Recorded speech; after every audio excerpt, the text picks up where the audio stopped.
जय गुरुदेव। युग गीता से ध्यान हेतु व्यावहारिक निर्देश देते एक कुशल शिक्षक। ध्यान का पहला ककहरा। मन की एकाग्रता मनुष्य के आसन पर निर्भर है। सबसे श्रेष्ठ सुखासन है जिसमें व्यक्ति आराम से बैठ सके, मन बार बार उछटे नहीं एवं विचारों की श्रृंखला जब आमंत्रित की जाए तब असुविधा युक्त बैठे रहने से उसको बिखरने से बचाया जाए। ध्यान की पूर्व तैयारी अत्यधिक महत्वपूर्ण है। हमें याद रखना चाहिए कि पतंजलि के अष्टांग योग में ध्यान 7वें नंबर पर है। उसके बाद तो फिर समाधि ही है। योग का पहला ककहरा ही अनुशासन से चालू होता है एवं यह अनुशासन यम, नियम, आसन, प्राणायाम, प्रत्याहार, धारणा के राजमार्ग से गुजरकर ध्यान तक पहुंचता है। यम की आवश्यकता इसलिए पड़ती है कि हमारे व्यवहार जगत में परिवर्तन आए। हम छोटे छोटे गुणों को अपनाकर अपना जीवन सही बना लें। नियम अंतः की अभिवृत्तियों के परावर्तन हेतु जीवन में उतारे जाते हैं। इतना हो जाने पर आसन की बारी आती है। स्थिर सुखमासनम, यह पहले भी बताया गया। मन चंचलता से निग्रह की ओर तभी लगे चलेगा जब आसन की सिद्धि होगी। एक आसन पर टिककर ध्यान करना आ जाए तो चंचलता मिटती चली जाती है। जैसे मिट्टी की हंडियों को हिलाने से दही नहीं जमता, ऐसे ही शरीर यदि अस्थिर है, चंचल है, तो मन कैसे लगेगा। शरीर व मन के बीच प्राण है। प्राणायाम का अर्थ है प्राणों के आयाम में जाकर किया गया व्यायाम। प्राणायाम एक वैज्ञानिक प्रक्रिया है जिसमें ब्रह्मांडीय प्राण से संपर्क साधा जाता है एवं अपनी प्राण शक्ति को मजबूत बनाया जाता है। विराट प्राण को धारण करना योग की एक अति महत्वपूर्ण क्रिया है। प्रत्याहार का अर्थ है वह बिंदु जहां मन को टिकाया जाता है। बिना धारणा के ध्यान संभव नहीं है। हम अपने मन प्राणों को घोल सके, हमारी धारणा इतनी पवित्रता से भरी हो। इस धारणा की निरंतरता ही ध्यान है। प्रत्याहार से जो अंतर जगत की यात्रा आरंभ हुई, उसी का अगला चरण ध्यान है एवं समापन समाधि में है। उन सब के बारे में विस्तार से बाद में। अभी तो इस श्लोक में की गई चर्चा आसन के बारे में पूरी करके आगे बढ़ते हैं। आसन पर एकाग्र मन से बैठे। भगवान कहते हैं कि ऐसे आसन पर बैठकर मन को एकाग्र करके, मन और इंद्रियों की क्रियाओं को संयत करके हर साधक को अपने अंतःकरण की शुद्धि के लिए योगाभ्यास करना चाहिए। मन हमारा सतत विचारों के प्रवाहों में भटकता रहता है। ऐसे विचार प्रवाह में कल्पनाएं, कपोल कल्पित विचार श्रृंखलाओं आदि का बाहुल्य रहता है। इस भटकन की अवस्था में विचार प्रवाह में बल नहीं होता और न ही गति या दिशा होती है। सामान्यतः व्यक्ति का मन अव्यवस्थित ही होता है। ऐसा मन जीवन में कुछ भी प्राप्त नहीं करा सकता। इसीलिए आसन पर बैठकर ध्यान योग के साधक को सर्वप्रथम मन को सक्षम, समर्थ, प्रचंड बल से सपरिपूर्ण बनाना होगा, जिसमें पर्याप्त सुव्यवस्था और स्पष्ट ध्येय जुड़े हों। ऐसा पूर्णतया एकाग्र मन ही एक ऐसा माध्यम बन सकता है जिसके द्वारा मनुष्य कुछ कहने योग्य उपलब्धियां हासिल कर पाए। मन को एकाग्र करने के बाद श्री कृष्ण कहते हैं, चित्त व इंद्रियों की क्रियाओं को संयत करना सीखो। अंतःकरण चतुष्टय के अंतर्गत मन, बुद्धि, चित्त, अहम, इस तरह 4 परतें हैं। चित्त में चंचलता पैदा करने वाली भीतरी कल्पनाएं हैं या इंद्रियों की बहिरंगीय क्रियाएं हैं। मन के विक्षेप के यही 2 मुख्य कारण है। विषयासक्त मन आंधी की तरह बहने लगता है और अंतस में अशांति पैदा कर देता है। ऐसी उथल पुथल एकाग्रता ध्यान की तैयारी में सबसे बड़ा विघ्न है।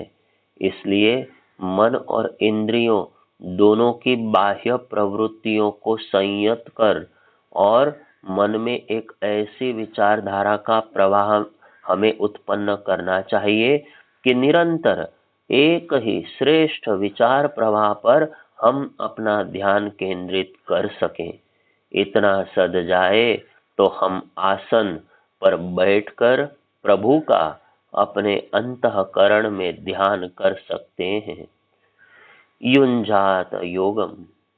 युंजात अर्थात योगाभ्यास एवं योग अर्थात आत्मा और परमात्मा के मिलन चित्त द्वारा चैतन्य परमानंदमयी परमात्मा सत्ता पर ध्यान केंद्रित किया जाता है तो हमारे अंदर का ज्ञान का विशुद्ध भावनाओं एवं श्रेष्ठ चिंतन का केंद्र जाग उठता है। विशुद्ध अंतःकरण एक अनिवार्यता। जब भगवान इस 12वें श्लोक में कह रहे हैं कि यह योगाभ्यास अंतःकरण की शुद्धि के लिए है, तो उनका आशय है कि ज्यों ही भगवान के स्वरूप में साधक का ध्यान स्थिर हुआ, त्यों ही दिमाग में भरे कूड़ा करकट से मन शुद्ध हो जाता है। फिर मन विक्षेप नहीं होता। विक्षुब्ध मन भी एक प्रकार से अपवित्र मन है। चिंता, द्वेष, ईर्ष्या की मनः स्थिति में ध्यान सधेगा कैसे? मात्र शुद्ध मन ही स्थिर और एकाग्र होता है। ध्यान चूंकि वासनाओं को जला देता है, अतः विचारों की उथल पुथल फिर जन्म नहीं लेगी। हृदय, मन, बुद्धि शांति, निस्तब्धता की स्थिति में आ जाते हैं। जितना मन शांत होगा उतनी ही एकाग्रता का संपादन होता है, उतना ही गहरा ध्यान होगा। अनुभूतियां, अंतर्दर्शन भी उसी स्तर के प्रगाढ़तम होंगे। दिव्य स्तर की आत्म अनुभूतियों के लिए मार्ग बन जाता है। वास्तव में अर्जुन को उसी स्तर तक ले जाने के लिए श्री कृष्ण का यह सारा उद्यम है। आसन शुद्धि, आसन सिद्धि। परम पूज्य गुरुदेव आसन के संबंध में ब्रह्म वर्चस की पंचाग्नि विद्या के पृष्ठ 163 पर लिखते हैं, साधना में आसनों का दोनों प्रकार का संबंध है, प्रत्यक्ष भी परोक्ष भी। प्रत्यक्ष इसलिए कि साधना किसी न किसी आसन में बैठकर ही की जाती है। अधिकांश साधनाओं में मेरुदंड सीधा रखा जाता है। इसके लिए साधक को कोई आसन ठीक इसी प्रकार आना चाहिए तथा उसका अभ्यास भी होना चाहिए। ठीक प्रकार से आसन को समझकर उसे लगा लेना आसन शुद्धि कहलाती है। और जितनी देर साधना करनी है उतनी देर बिना कष्ट के एक ही आसन में बैठे रहने के अभ्यास को आसन सिद्धि कहते हैं। आसन शुद्ध होना हर हालत में आवश्यक है। आसन सिद्धि जब तक नहीं होती तब तक साधना के बीच में शांति से आसन बदल लेने में कोई हानि नहीं। पूज्यवर का भी वही आशय है जो कि श्री गीता जी के 11वें श्लोक में शुचौ देशे प्रतिष्ठाप्य स्थिरमासनम आत्मनः के माध्यम से कहा है। जब 12वें श्लोक में भगवान कहते हैं उपविश्य आसने युञ्जात योगम आत्म विशुद्धये, तब उनका आशय भी वही है कि साधक को आसन पर बैठकर अंतःकरण की शुद्धि हेतु अभ्यास करना चाहिए। आसन शुद्धि बिना आसन सिद्धि के संभव नहीं एवं आसन सिद्धि होने पर ही मन एकाग्र होगा। साधक का मन अंतःकरण परमात्मा में लग पाएगा। ध्यान की यह शुरुआत है। आसन मात्र व्यायाम नहीं है या योगोपचार नहीं है। आसन ध्यान की एक अनिवार्य आवश्यकता है। यह पूज्यवर ने स्पष्ट किया है। अब हम अगले श्लोकों की ओर चलते हैं। अध्याय 6 श्लोक 13 और 14 का पहले शब्दार्थ समझते हैं, फिर आगे बढ़ते हैं। शरीर, मस्तक और गले को सीधा रखकर निश्चल भाव से धारण करके स्थिर भाव से अपने नासिका के अग्र भाग को देखते हुए चारों ओर न देखकर प्रसन्न चित्त भाव से बिना किसी भय के ब्रह्मचर्य व्रत धारण करके मन को संयत रखकर मुझ में चित्त लगाकर मेरे में ही मन लगाकर किसी और तरफ ध्यान न देते हुए समाहित चित्त होकर बैठे। अब इन 2 श्लोकों का भावार्थ भी देखें। साधक को उस आसन पर बैठकर काया, सिर और गले को समान एवं अचल स्थिति में धारण कर स्थिर होकर अपनी नासिका के अग्र भाग में दृष्टि जमाकर तथा अन्य दिशाओं की ओर न देखते हुए शांत मन के साथ निर्भय होकर ब्रह्मचर्य व्रत में स्थित होकर मन को संयत कर सदैव मेरा ही चिंतन करते हुए मुझे ही अपना परम लक्ष्य मानकर ध्यान हेतु बैठना चाहिए। स्थिर शरीर से होता है शांत चित्त। यहाँ प्रभु चित्त की एकाग्रता संपादन हेतु शरीर और मन की स्थिति कैसी होनी चाहिए यह बता रहे हैं। एक प्रकार से यह ध्यान का व्यावहारिक प्रशिक्षण है। इतना कुछ श्री कृष्ण द्वारा ध्यान के विषय में कहा जा चुका है कि कभी कभी लगता है कि साधक भ्रमित न हो जाए। योगेश्वर अपने प्रिय शिष्य अर्जुन को एक श्रेष्ठ योगी साधक के रूप में प्रतिष्ठित होता देखना चाहते हैं एवं उसके लिए वे काव्य का सहारा लेते हैं। जब वे कहते हैं कि बैठना भी एक कला है, तब ही ध्यान सद पाएगा। मात्र आसन जान लेने से कुछ भी लाभ नहीं, जब तक यह नहीं पता कि इनके साथ मनोभाव क्या हो, अंदर की स्थिति कैसी हो। वे कहते हैं कि सिर, गर्दन और काया को अचल स्थिर स्थिति में धारण करो और यह ध्यान रखो कि सिर सहित कोई भी अंग हिले या डूले नहीं। शरीर की स्थिरता मन को लगाने के लिए बहुत जरूरी है। पहले ही कहा जा चुका है कि जब दही जमाना हो तो मिट्टी की हंडियां को हिलाते नहीं। मन लगाना है तो शरीर पूरा स्थिर रखना होगा। परम पूज्य गुरुदेव अपने ध्यान निर्देशों में इसीलिए बार बार कहते हैं स्थिर शरीर, स्थिर शरीर। शुरुआत में वे यहीं से करते हैं। स्थिर शरीर के साथ वे कहते हैं कमर सीधी, दोनों हाथ गोद में, बायां हाथ नीचे, दायां हाथ ऊपर, आंखें आधी बंद आधी खुली। इन निर्देशों के पीछे वही मर्म छिपा पड़ा है जो भगवान ने 13वें श्लोक में समझाया है। यदि कमर यानी कि मेरुदंड सीधी होगी तो स्वतः शरीर स्थिर हो जाएगा। मेरुदंड ही सभी चक्र उपत्यकाओं की स्थली है। ब्रह्मांडीय प्राण सबसे पहले ध्यानस्थ स्थिति में यही अवतरित हो चक्रों में टक्कर मारता है। हमें श्री कृष्ण की बात को ध्यान रखना चाहिए। समग्र काया को, सिर, गर्दन, शरीर को अचल धारण करो। शरीर की अस्थिरता से मन चंचल हो उठता है।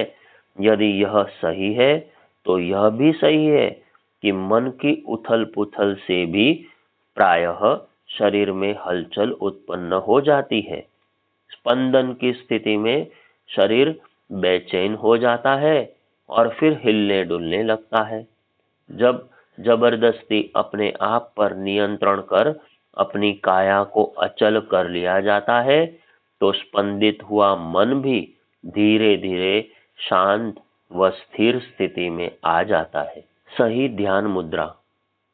फिर योग के सिद्ध गुरु श्री कृष्ण कहते हैं, इस तरह अपना ध्यान केंद्रित करो मानो आप नासिका के अग्रभाग पर देख रहे हो। इसमें मूल आशय यह है कि हम सीधे इस तरह देखें मानो सामने प्रभु के चरण हो, वह हमारी दृष्टि उन पर है। नासिका के अगले हिस्से पर दृष्टि रखने वाला सदैव सीधा, स्थिर व निश्चल भाव से बैठेगा। कभी भी उसका मन उछटेगा नहीं। किसी भी प्रारंभिक साधक के लिए इस तरह के निर्देश जरूरी हैं ताकि उनसे शरीर को स्थिर रखने में सहायता मिल सके। एक बात और श्री कृष्ण कहते हैं, बिना इधर उधर भिन्न भिन्न दिशाओं में देखते हुए बैठे। अपना ध्यान बिखरने न दो, एक ही लक्ष्य पर केंद्रित कर दो। यही आशय है इस निर्देश का। परम पूज्य गुरुदेव को हम आज के युग का विश्वामित्र, तपोनिष्ठ सिद्ध साधक मानते हैं, जिनने कठोर तप किया व साधना का मार्ग सबके लिए सुलभ कराया। वे भी अपने निर्देश में कहते हैं, शांत चित्त, स्थिर शरीर, आधी खुली दृष्टि भ्रूमध्य मार्ग पर, अर्थात दोनों आंखों के बीच में जहां हमारा आज्ञा चक्र स्थित है, यहाँ वे ध्यानस्थ होने को कहते हैं। तो प्रकारांतर से सरल भाषा में श्री कृष्ण द्वारा कही गई नासिकाग्रम वाली बात का ही प्रतिपादन करते हैं। हम स्वयं करके देखें। ध्यान ज्यों ही नासिका के अगले भाग पर लगाने की हम कोशिश करेंगे, थोड़ी देर पुतलियों की कलाबाजियां चलेंगी, पर हम क्रमशः अपने को तनाव रहित स्थिति में, शिथिल अवस्था में भ्रूमध्य से नासिकाग्रम की पट्टी पर ले आएंगे। यही सही ध्यान मुद्रा है। अपना उपदेश जारी रखते हुए श्री कृष्ण फिर कहते हैं कि यदि ध्यान करने के लिए बैठे हैं तो फिर 6 बातों को सदा ही एक आचार संहिता का रूप मानकर उसे भली भांति समझें और तद अनुसार ही अपनी तैयारी करें। यदि इस 14वें श्लोक में वर्णित 6 बिंदु ध्यान में रहेंगे तो ध्यान क्रमशः सध जाएगा। क्या है ये 6 बिंदु? 6 महत्वपूर्ण सूत्र। पहला है प्रशांतात्मा, यानी कि प्रसन्न चित्त होकर। दुखी, असंतुष्ट, विक्षुब्ध, ईर्ष्यालु मन के साथ नहीं। हृदय दग्ध है किन्हीं कामनाओं के कारण तो उन पर नियंत्रण कर। प्रसन्नता की मनस्थिति में ही ध्यान के बीजांकुर फलित होंगे। दूसरा है विगत बीहि अर्थात सभी प्रकार के भयों से मुक्त होकर निर्भय चित्त होकर ध्यान करें। भय एक प्रकार की निषेधात्मक स्थिति है जिसमें मन की सभी प्रवृत्तियां क्षीण हो जाती हैं, मन दुर्बल हो जाता है। स्वामी विवेकानंद की ओजस्वी वाणी सतत यह कहती आई है, माँ भय ही अर्थात भय से मुक्त हो जाओ। भयग्रस्त होना एक प्रकार से पाप को गले लगाना है। यह आत्मा उस चिरंतन शाश्वत परमात्मा सत्ता का एक घटक है। इसे किस बात का भय? भय से मुक्त होना अत्यधिक अनिवार्य है, तभी हमारे अंदर छिपा देवत्व उभर कर आएगा। तीसरा बिंदु है ब्रह्मचारी व्रते स्थितः। इसके दो अर्थ हो सकते हैं। ब्रह्मचर्य व्रत धारण करके ब्रह्मचर्य में स्थिर होकर पूरी तरह पालन कर। दूसरा जो अति सूक्ष्म अर्थ है वह है हमारा पूरा ध्यान उस अनंत आत्मा की महिमा के चिंतन में लग जाए जो ब्रह्म रूप में स्थित है। ब्रह्मणि स्थितः के माध्यम से श्री कृष्ण पहले भी यह बात कह चुके हैं। अब वे जो कह रहे हैं उसका आशय यह भी हुआ कि जो ब्रह्मचर्य का पालन करता है उसका मन सतत ब्रह्म में उस परम सत्ता की ऐश्वर्य भरी सत्ता की महिमा के चिंतन में ही सतत लगा रहता है। चौथा सूत्र है मनः संयम्य अर्थात मन को संयत कर भांति भांति की भूतकाल की स्मृतियों भविष्य की कल्पनाओं के जाल में न उलझकर चिंताओं में न भटककर स्वयं को विक्षुब्ध न कर शांत मन से ध्यान करने की तैयारी में आ जाना। पांचवा सूत्र है मच्चित्तः अर्थात मुझ सच्चिदानंद घन परमात्मा में मन को लगाकर मन को नियोजित कर ध्यान करें। उस योगेश्वर कृष्ण की मन मोहिनी छवि को अपने इष्ट परमात्मा का जो भी स्वरूप हमारे मन में है उसे अपने मन में लगाकर उस अनंत रूप की कल्पना करना। ऐसे ध्यान केंद्रित करने पर परमात्मा की चेतना ही मूल रूप में हमारे मन मस्तिष्क में छाई रहती है। छठा सूत्र है मत परह मेरे परायण होकर अर्थात कहीं दूसरी ओर न ध्यान देते हुए परमात्मा को ही अपना परम लक्ष्य मानना। अपना मन उस परम सत्ता की ओर से तनिक भी हटने न देना। इतना होने पर भगवान कहते हैं युक्त आसीत अर्थात फिर समाहित चित्त लेकर इस प्रकार ध्यान में बैठना चाहिए। ध्यान की न्यूनतम शर्तें। इस तरह ये 6 अवस्थाएं योग के साधक को एक निर्दिष्ट आसन पर बैठने एवं नासिक का अग्रभाग पर देखते हुए स्थिर बने रहने पर ध्यान अवस्था में ले जाने की पूर्व तैयारी कर देती हैं। ये वे न्यूनतम 6 शर्तें हैं, 6 प्रारंभिक अवस्थाएं हैं जिनसे मन ध्यान के योग्य बन पाता है। भगवान कृष्ण के दिए निर्देशों को हम ध्यान से देखें। प्रसन्न चित्त हो, बिना भय के ब्रह्म रूप में स्थित हो, मन को संयत कर परमात्मा में मन को नियोजित कर उन्हीं को अपना परम लक्ष्य मानकर समाहित चित्त से ध्यान हेतु आसन में बैठना चाहिए।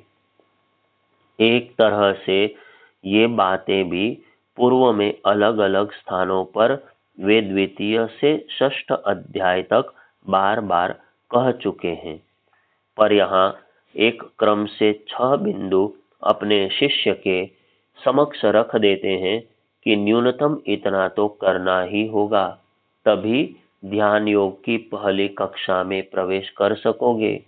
इतना संपादित करने के बाद ही वह परम शांति मिल पाएगी, जो कि ध्यान योग का परम लक्ष्य है एवं जिसकी नींव आधारशिला परमात्मा में स्थित है। इसी की चर्चा श्री कृष्ण अगले श्लोक यानी कि 15वें में करते हैं, जिसकी चर्चा हम कल करेंगे। जय गुरुदेव।